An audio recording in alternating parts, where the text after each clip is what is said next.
इसी तरह एक साथी ने सवाल पूछा कि हमारी बहनें, हमारी बच्चियां, हमारी औरतें बाइक या मोटरसाइकिल चलाती हैं, क्या ये चलाना जायज़ है? बहनों के लिए, बेटियों के लिए, औरतों के लिए मोटरसाइकिल और बाइक चलाना जायज़ नहीं है। इसके सारे आज़ार नज़र आते हैं। एक एक गाड़ी में औरत महफूज होती है, अंदर बैठी हुई है, पूरी तरह दिखती नहीं। मोटरसाइकिल साइकिल पर तो बिल्कुल साफ़ है, तो इसे शरीयत पसंद नहीं करती, शरन जायज़ नहीं है।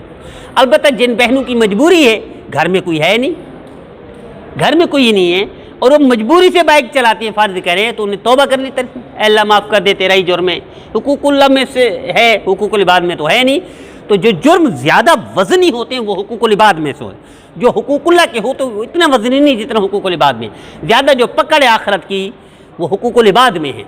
हुकूकुल अल्लाह सारे माफ़ कर दे, अल्लाह से कोई नहीं पूछ सकता। हुकूकुल इबाद माफ़ नहीं करेंगे जब तक वो बंदा माफ़ नहीं करेगा क़यामत के दिन।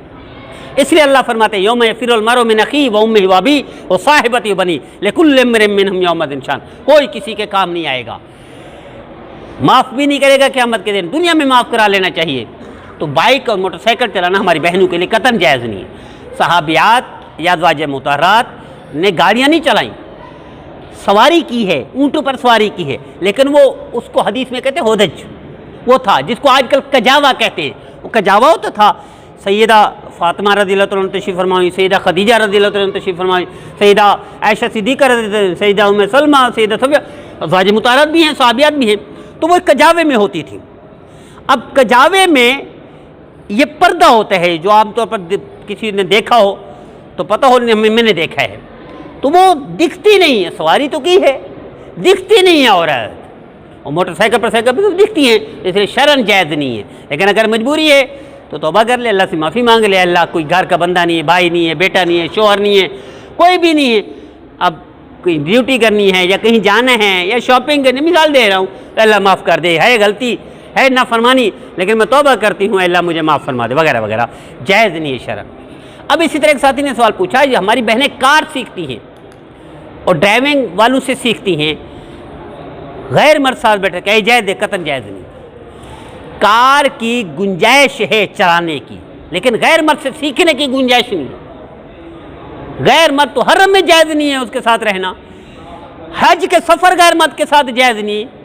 आप कोई बहन हमारी, उस पर हज फ़र्ज हो गया है, मालदार है, लेकिन कोई वो नहीं है, महरम नहीं है, बेटा नहीं है, शोहर नहीं है, भाई नहीं है, वालिद नहीं, शरीयत कहते ना करो जब तक तुम्हें महरम ना मिले। हज का सफ़र शरीयत नहीं चाहती, तो कार सीखना गैर मर्द के साथ बैठना कैसे शरीयत जायज़ देगी? कतन जायज़ नहीं है। नाफरमानी है अल्लाह की और अल्लाह के रसूल की, और नाफरमानी का वबाल पड़ता है। घरों में बरकत क्यों नहीं?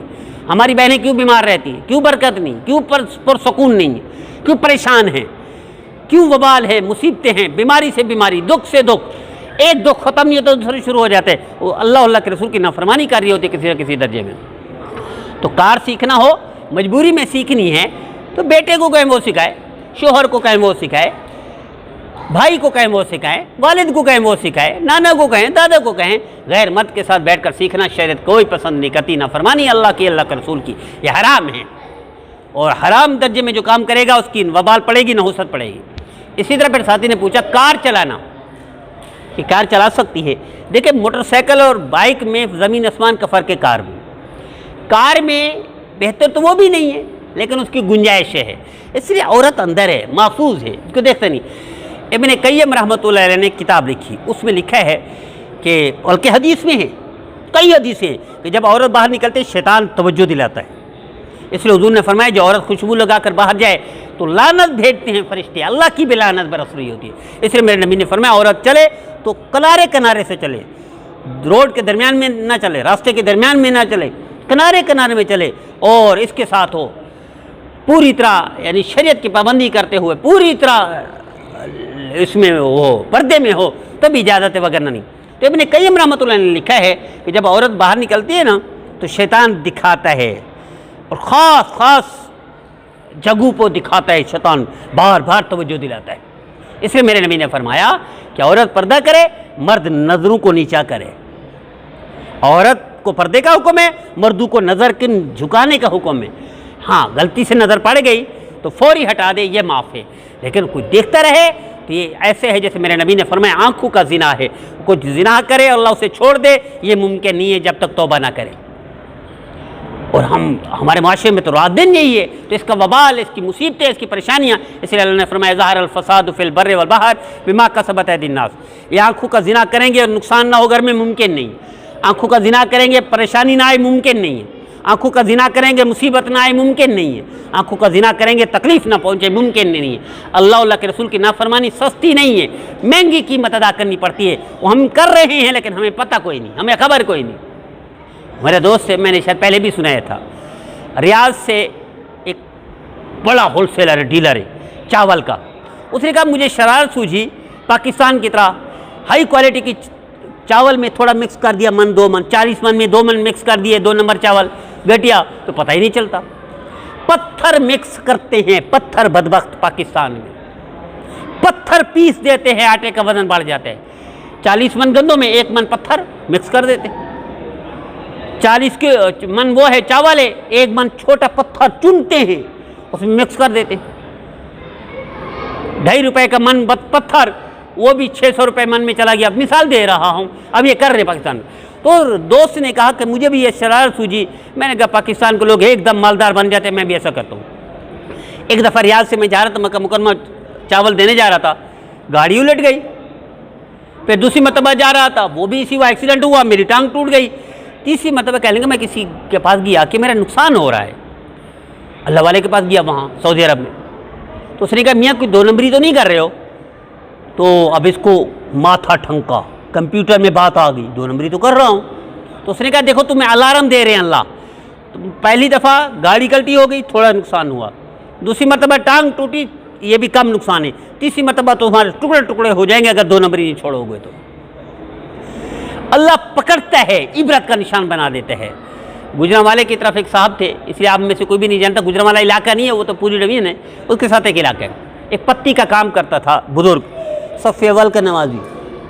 क्या काम करता था? बाहर से पत्ती मंगवाता और पूरी डिवीजन के होटलों से कह देता जो पत्ती आप इस्तेमाल करके फेंक देते हो मुझे दिया करो।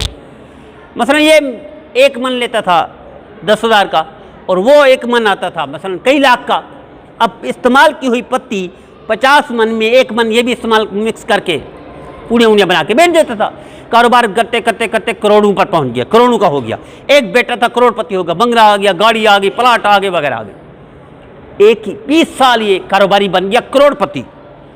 20 साल के बाद एक झटका लगा, बेटे को ऐसा खून का मर्ज लाहिक हुआ कैंसर का कि जिसका बाहर इलाज हुआ, सारी दौलत चली गई। बेटा मर गया, दौलत सारी लग गई, 20 साल की हराम की कमाई। आगे क्या हुआ?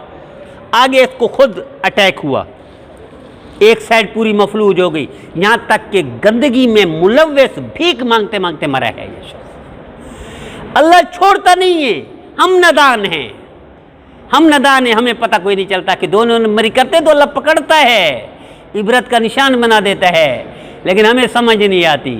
तो इसलिए मैं इल्तिजा करता हूँ, दरख्वास्त करता हूँ, अल्लाह और अल्लाह के रसूल की नाफरमानी सस्ती नहीं है, महंगी कीमत अदा करनी पड़ती है, और हम कर रहे हैं। अल्लाह हम सबको नबी करीम सल्लल्लाहु अलैहि वसल्लम की फरमाबरदारी की तौफीक अता फरमाए, नाफरमानी